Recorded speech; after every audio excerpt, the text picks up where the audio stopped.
Na mwanamichezo tuko na Chifu Kizenga, moja kati ya shabiki na mwanachama pia wa Da Young African Sports Club, na sisi tunataka tuzungumze naye ya kimichezo zaidi, na tunafahamu kitu gani kinachoendelea sasa hivi kwenye maandalizi ya msimu ujao wa NBC Premier League. Bana, ndugu yangu Chifu Kizenga, habari za leo? Alhamdulillah, kwema kaka? Kwema, usalama upo? Namshukuru Mwenyezi Mungu ndugu. Bana, kule anasemaje? Kote kuko salama, sijui nyumbani kwako mzee wangu. Mimi namshukuru Mungu pia. Jambo la heri, tuzungumze michezo sasa. Hamna shida. Ukiangalia kwenye usajili sasa hivi kuna competition kubwa sana, na moja kati ya kitu ambacho kimekuwa na mabadiliko makubwa ni the way vile ambavyo hizo timu kubwa mbili zinavyochukua vijana ambao bado ana umri mdogo kwenye game. Hii inachagizwa na nini? Cha kwanza kabisa, klabu ya Yanga ndio inaweza kuchukua vijana wengi wakiwa wana umri mdogo. Kuna project maalum ambayo sisi tunayo.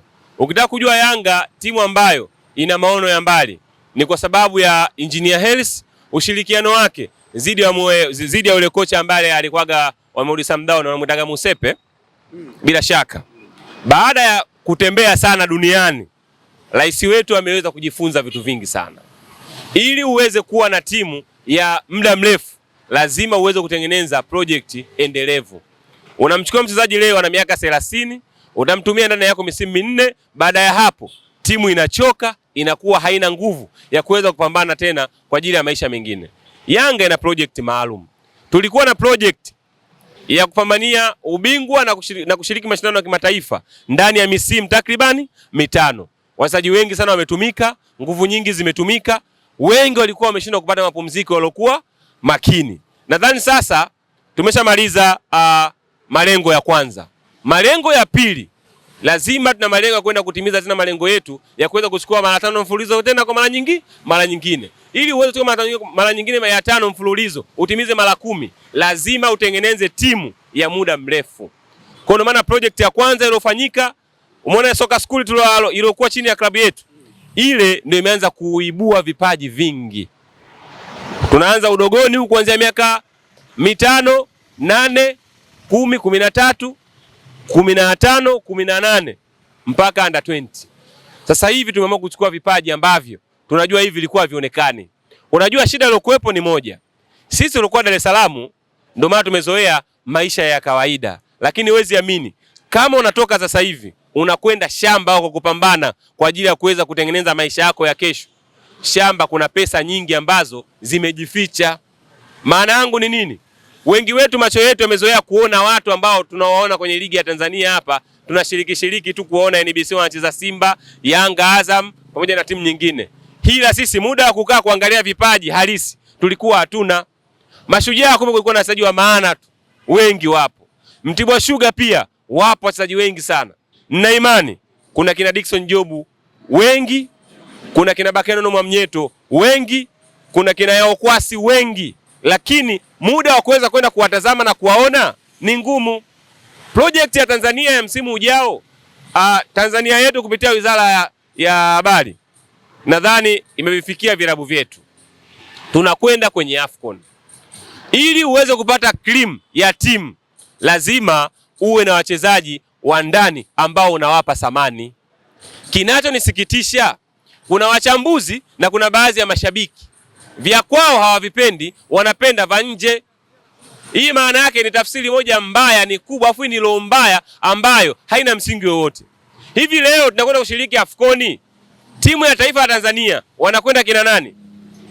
Atakwenda Pacome Pedozuzwa? Atakwenda Yaokwasi? Atakwenda Shalulile? Atakwenda Aziziki? Lazima tengeneze timu ambayo kesho na kesho kutwa tunaweza kuitumia kwa miaka mingi. Nani ambaye amfahamu Mihambo? Kutokana mchezaji yule hakuwa kwenye timu inayoimbwa. Lakini ukienda kwenye timu zinazoimbwa, mfano Singida Black Stars, Azam, Simba Sports Club, Yanga Afrika, humo ndio sehemu za wewe kuonekana uwezo wako na kila mmoja kuanza kukufuatilia. Ni kupromise bro, wale talented zote ambazo zimeingia Yanga Afrika, msimu huu kuna watu watakwenda kuzibwa mdomo kwa kuonyesha uwezo waliokuwa nao. Yanga wana jicho la mbali sana. Ibrahim Abdullah Baka anatoka Zanzibar kuja Tanzania bara. Mimi mwenyewe mmoja hapo nilikuwa simfahamu, na mpaka kwenye kichwa changu ngajiza uongozi wangu wa Yanga umefanya nini? Huyu nani kama tumeletewa? Amevumilia, amepumzika, amekaa zake benchi, amekuja kupewa nafasi. Huyu hapa leo timu ya taifa ya Tanzania na timu ya taifa ya Zanzibar zote zinamlilia kwenye kumhitaji, na baadhi ya timu kutoka nje zimeshaleta mpaka ofa za kumhitaji. Kwa mapenzi yake mazuri, Ibrahim Abdullah Baka ameamua kubaki Yanga Afrika. Kizenga bana, kweli mimi ndo nakuelekeza, mchezaji yoyote anayehitajika aliyekuwa kwenye project ya mwalimu hana ubavu wa kuondoka. Yanga kwa sasa ina uwezo wa kumlipa mchezaji yoyote hata milioni 100 kwa mwezi. Msuli huo wa kipesa tunao kupitia tajiri yetu Gharibu Saidi Mohamed GSM. Ameamua kuinvest pesa. Lengo na mazumuni klabu ya Yanga Afrika iweze kufika mbali kwenye mashindano ya kimataifa na iweze kutawala kwenye ligi ya Tanzania. Baka alikuwa anahitajika barani Afrika au Ulaya? Kuna timu zimetoka Europe, kuna baadhi ambazo ziko Libya hapo, kuna baadhi kutoka huko Uarabuni pamoja na Afrika vile vile. Uwezo wa Baka hakuna timu ambayo inaweza kumkataa kwa sababu ni kiungo. Ukimtaka umpeleke namba 6, anaweza kwenda kutimba pale kati kupiga watu viatu, na ukimweka kwenye namba yake 4 na 5, ubora wa Baka hakuna mtu ambaye haufahamu katika nchi hii. Ni beki ambaye kila mtu anatamani kuwa naye. Na ndio maana timu yetu ya Yanga unakuta miaka yote sasa hivi backline ya nyuma 4 na 5 wachezaji ni wa Kitanzania. Maana yake ukuta wa Yanga ndio ukuta unaokwenda kujenga timu ya taifa ya Tanzania. Sisi muda wa kuchukua wachezaji wa nje kuweza kuwaweka kwenye ukuta wetu huku nyuma, hivyo vitu kwa sasa hivi hatuhitaji kuvifanya, na ndio maana kupitia Engineer Harris pamoja na ushauri wa kocha wetu tukaenda kumchukua bwa mdogo ambaye ni Mzanzibari, wanamuita Musa. Jana tumemtambulisha, naye ni center ya kukaa nyuma. Yule hivi hivi kama alivyokuja Baka, watu watumfahamu, tunamdharau, mwisho wa siku anakuja kuwa dhahabu na kila mmoja anataka kumtumia kwenye maisha yake ya mpira. Iko hivyo. Kwa hiyo tupende vya kwetu. Tuache maisha ya kuanza kuwadharau wa Tanzania. Vya kwetu kwanza, vingine baadaye. Tusipende kuwapenda mafolena. Tupende wachezaji wa kwetu kwanza. Kwani nyinyi mnataka Yanga nani avalishwe jezi? Nani mna deserve kuvaa jezi ya Yanga kwa Watanzania? Mkiona vijana wadogo ambao wana vipaji wanachukuliwa kwa ajili ya kutengenezewa kesho yao na maisha yao wao na wazazi wao, bado mnakaa mnachukia. Hivi ashumu mmoja ya vijana wale ni mdogo wako, ndugu yako au mtoto wako. Je, unaweza kwenda kwenye peji ya Yanga kwa komenti, huyu mchezaji anatusaidia nini? Tuache chuki binafsi. Mpira sasa hivi ni biashara, mpira sasa hivi ni kazi kama kazi nyingine. Kila mchezaji unayemuona yupo uwanjani ana watu nyuma yake wanaomtegemea. Tuwasapoti wachezaji wetu. Kwa hiyo mimi niwashauri sana, kuna baadhi ya wachambuzi, taarifa zenu tunazo, mnabezi sana, mnaongea maneno mengi sana sio kwa na msingi, ila tutawajibu kwenye uwanja. Ila safari hii muda wa kutukana na nyinyi tutakuwa hakuna. I promise, kuna mchambuzi mmoja tutatoa somo na funzo. Kuna mtu tunakwenda kumfanya awe bubu miaka yake yote. Kafanya nini? Serious, I'm telling you. Kafanya nini? Hao wasajili ambao wanatambulishwa waendelee. Tunasoma makala, tunafuatilia redio zenu. Ukiona kuna mchambuzi redioni umuoni, mitandaoni anaposti bila kuongea chochote, kisha mlamba. Atoka kituo gani? Sikwambii kituo gani, ila tutampoteza mmoja baada ya mwingine. Kafanya nini labda Chief Kizenga kwa mtu ambaye afahamu? Mimi nasema hivi, sijasema kuna mtu kitafahamu.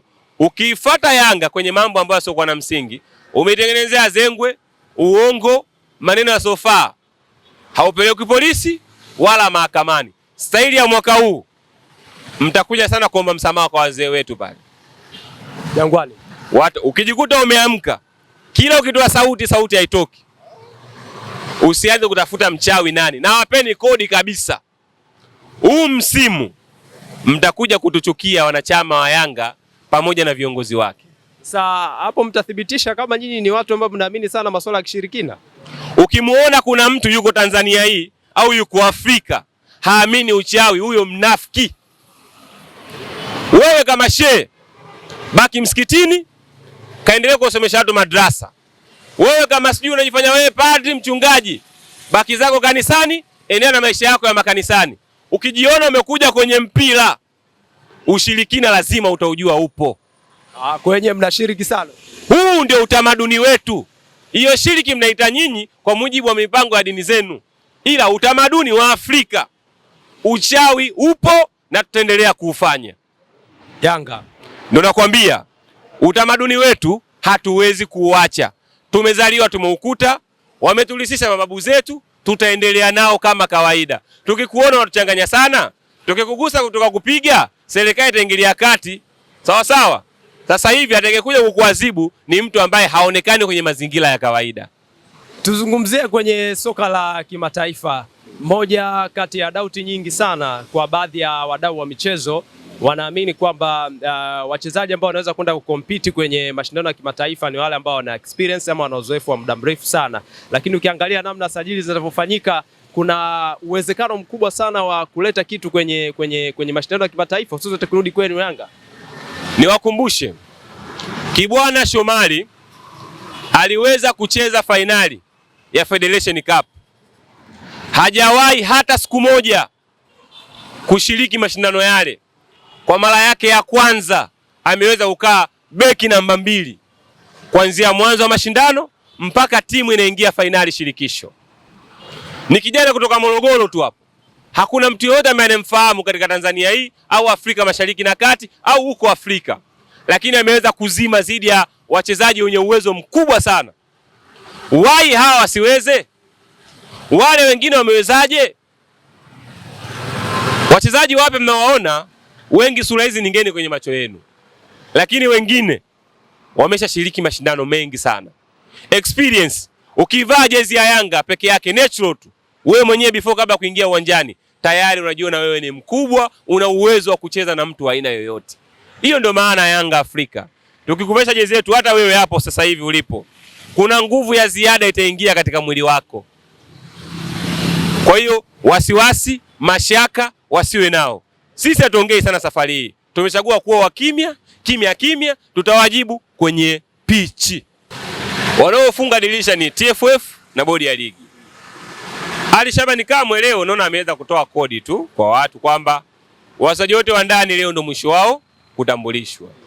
Baada ya hapo sasa tutaanza zile fujo zetu za mitandaoni ambazo mnazozijua. Tukutane saa 9 usiku, tukutane saa 7. Pale sasa baada ya vyuma vile kuvishusha, haya maneno haya hutakao yasikie. Wachambuzi na baadhi ya mashabiki walivyo kama sigara kali. Ukiwasha huku twende, ukiwasha huku twende. Kwa kikubwa muda utaongea. Shalulile anahusishwa, lakini mpaka sasa hivi kuna tetesi kama tayari mnyama akashamchukua. I don't know kama Shalulile anakwenda Yanga, unaojua Engineer Hersi pamoja na benchi lake la ufundi. Tetesi zibaki kwa tetesi. Kama kweli Shalulile anakwenda kucheza Yanga Afrika, tutaona ndani ya siku 3 hizi. Baada ya kushukuru sana Chief. Asante sana. Dakika 90 zinapofika mwisho, kelele zinapanda, hisia zinachangamka. Hapa ndipo kila kitu kinaamuliwa. Hii ni full time. Mchezo unaanza, unapanda na mwisho wake unaamua kila kitu. Full time ya Hot Biz.